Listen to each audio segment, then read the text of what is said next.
Amis des alimentations, bonsoir. Aujourd'hui, je vais vous raconter une petite histoire. Il y a quelque temps, j'ai reçu ce catalogue d'une société d'électronique bien connue, c'est Electronic, où ils nous disent que pour leur anniversaire, ils font jusqu'à 30% de réduction. Bon, je connais ces trucs depuis très longtemps, j'aurais déjà même acheté pas mal de trucs, mais c'est vrai qu'avec eBay et tout, souvent je trouve qu'ils sont un peu chers, donc c'est rare que je prends chez eux, mais enfin pourquoi pas. Je feuillette le catalogue et quelque chose attire tout de suite mon attention, c'est ça. Alimentation variable 2 fois 0,30 volts fixe, 5 volts, 3 ou 5 ampères. Et surtout, ce qui me fait complètement kiffer sur le moment, c'est la lime 2 fois comme ça, donc 0 à 5 ampères, 76,24 € TTC. Donc là, mon sang ne fait qu'un tour, je me dis fichtre. Ça vaut vraiment le coup. Depuis le temps que j'avais envie d'avoir une alimentation symétrique comme ça, je suis très content. Donc je vais sur le site immédiatement pour la commander, et là je déchante un peu parce que apparemment il y a un petit bug quelque part. Le prix où on la trouve sur le site, après réduction, c'est 202,64 €. Ah, bon, c'est pas excessif. Non, je veux dire, il y a quand même une réduction, c'est honnête, parce que sans la réduction, elle est 20% de plus, ça c'est vrai. Mais je veux dire, ça freine un peu mon enthousiasme, parce que par rapport au budget que je voulais y mettre, enfin je veux dire, ça devient moins compétitif. Alors le problème, c'est que ça m'avait donné faim, parce que ça fait longtemps que j'avais envie, hein, c'est quelque chose qui me manque en fait, d'avoir une alim qui va être capable, comme ça, de me donner autant de courant, enfin qu'on peut mettre en série parallèle et tout. Et donc ça m'a relancé une recherche sur internet, et en cherchant un peu, en fait j'ai trouvé une alim avec exactement les mêmes caractéristiques à 132 € port compris sur eBay. Et là je me suis dit 132 €, bon c'est plus cher que les 76, enfin bon là c'était vraiment trop beau pour être vrai. Et donc je l'ai commandé, et ça a été très rapide parce que ils l'ont expédié quasiment le jour même. Et je viens de recevoir le colis. Alors bon, il y avait un petit problème parce que apparemment quand ils ont transmis mon adresse au transporteur, il y a dû avoir un bug quelque part. Mais heureusement le transporteur, hein, c'est GLS, ils étaient vraiment super sympas, ils ont été très réactifs. Je les ai appelés ce matin, ils se sont arrangés, enfin donc j'ai eu mon colis. Donc voilà, je vous propose de découvrir en même temps que moi cette alimentation. A priori c'est un truc qui n'a pas de marque. Enfin déjà sur le site on voit, c'est typiquement les produits OEM chinois qui sont vendus sans marque, et après chacun rajoute sa marque et son prix dessus. Donc là apparemment c'est un site qui vend un peu de tout, hein, pas que de l'électronique, mais du genre à acheter des conteneurs entiers et pratiquer comme ça des prix bas. Donc là on voit marqué Power Supply 2 fois A5 V03 LED. Bon, je pense que LED c'est pour faire référence à l'affichage de la tension et du courant. J'ai regardé, j'ai cherché un peu la référence sur le net. On trouve l'importateur et c'est à peu près tout. Bon, j'aurais à tout hasard envoyé un email pour avoir le service manuel, parce que ça serait sympa. Enfin, les chances que je l'ai sont très faibles. Alors allons-y. Donc on va couper déjà les cerclages, hein. L'emballage a l'air de bonne qualité, c'est assez costaud. Donc allons-y pour couper tout ça. Tac. Maintenant on va couper le scotch. Allons-y, allons-y, allons-y. Ça fait toujours plaisir d'ouvrir des boîtes. Enfin attention avec les lames de cutter de ne pas aller trop loin, parce que ça m'est arrivé une fois, on coupe le carton et on coupe en même temps ce qu'il y a dedans, c'est pas terrible. Donc voilà, alors qu'est-ce qu'on va découvrir de beau dans cette boîte là? Le système c'est terrible.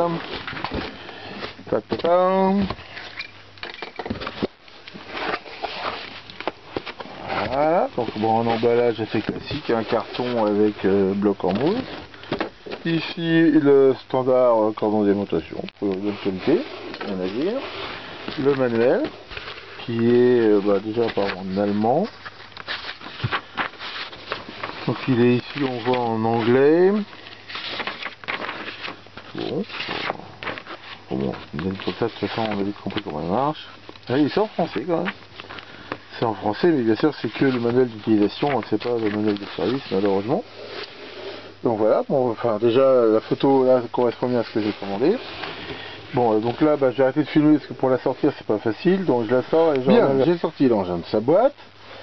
Et donc on la découvre, extérieurement elle ressemble pas mal, c'est quand même pas la même que dans le catalogue électronique, puisque apparemment les boutons ici, série parallèle, ils sont pas tout à fait foutus pareil, mais enfin bon ça ressemble quand même beaucoup. Bon, la pression générale est bonne, hein, c'est pas c'est sans fioriture, mais enfin bon c'est du costaud, hein, c'est de la belle tôlerie, c'est bien peint.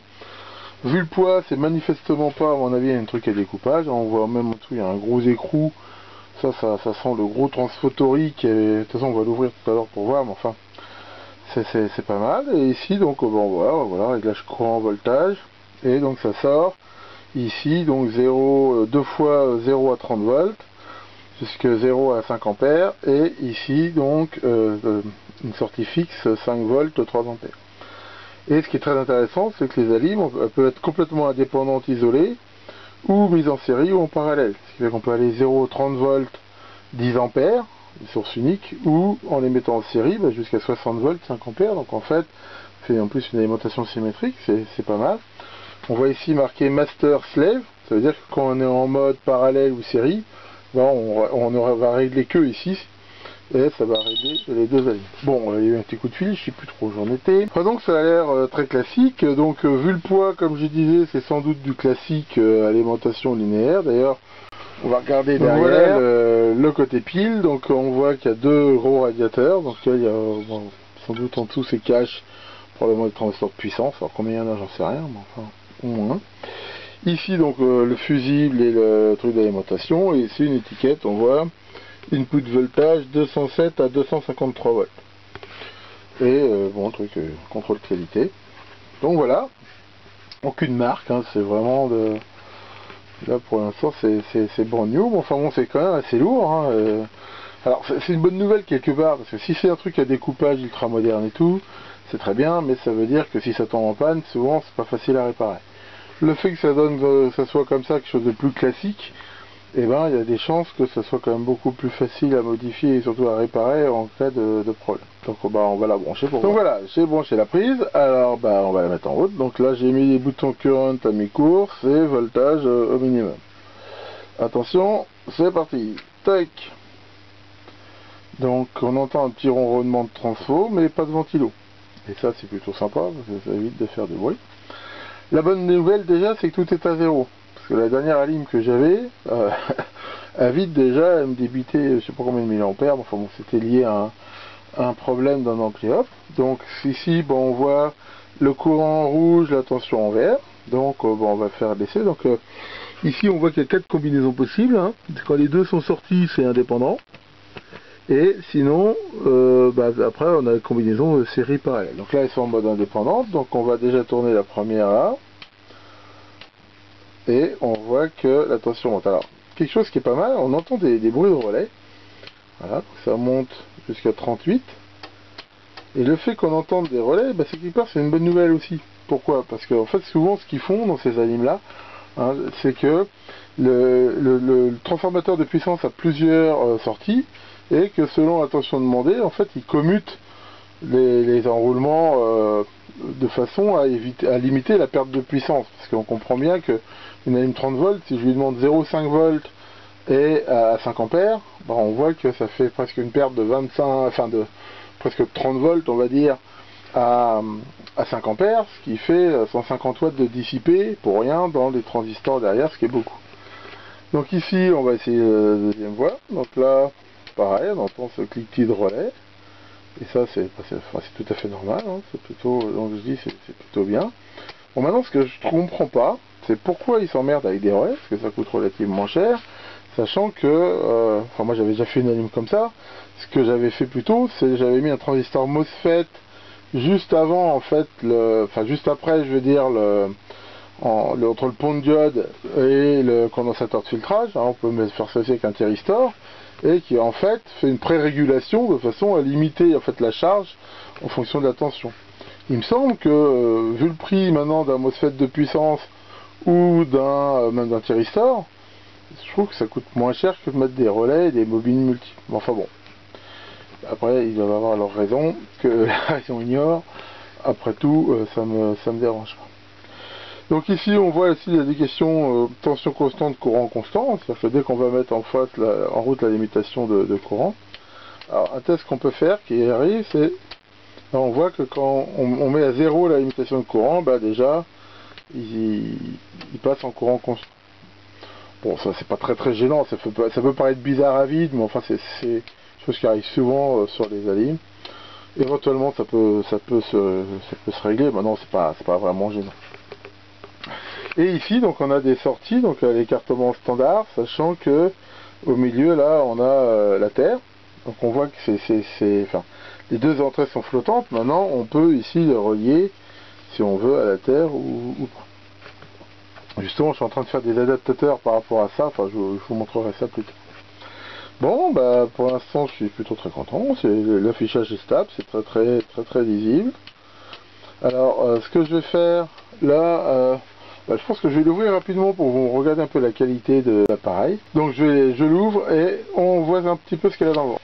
Voilà, j'ai ouvert la bête et donc ça se démonte tout bêtement, il y a 3 vis de chaque côté, enfin vraiment c'est très facile. Et bah, comme prévu, à l'intérieur, c'est quelque chose de très classique. Et encore une fois, je suis très content. Parce que si on regarde, c'est même pas du CMS, c'est du classique. C'est donc facile à réparer. Même si on n'a pas les schémas rétro-engineering, il va être assez simple. Et je dirais que comme ça, la première impression, la qualité est plutôt bonne. J'ai vu bien pire. Donc on a ici cette énorme transphotonique. Maintenant, c'est normal, hein, il faut ce qu'il faut. Avec, comme on peut le voir justement, les différentes tensions ici des secondaires, donc qui sont, comme je l'avais prévu ici, communisées par ces 3 relais selon la tension qu'on veut. Ici, il y a 2 cartes qui semblent être exactement les mêmes, ce qui est logique, c'est le côté similaire ici du système. Et il y a après cette petite carte là, qui avec ce transistor, manifestement, s'occupe de la régulation du 5 volts. Et ici on a, enfin je sais pas, j'essaie de filmer, c'est pas très pratique, et ben la carte ici qui supporte en fait les voltmètres. Déjà aussi excellente nouvelle, on voit qu'il y a des petits réglages, donc manifestement ça va être le réglage de la tension et du courant pour les appareils. Alors ça c'est pareil, c'est aussi une bonne nouvelle, parce que ça veut dire que si jamais quand je vais les mesurer ils sont pas vraiment bons, ou ils varient un peu dans le temps, et ben ça sera très facile de les retoucher probablement pour les régler. Donc ça c'est assez sympa. Ensuite ici, alors on voit il y a quelques réglages. Maintenant, c'est pareil, ils sont pas notés, on sait pas ce que c'est.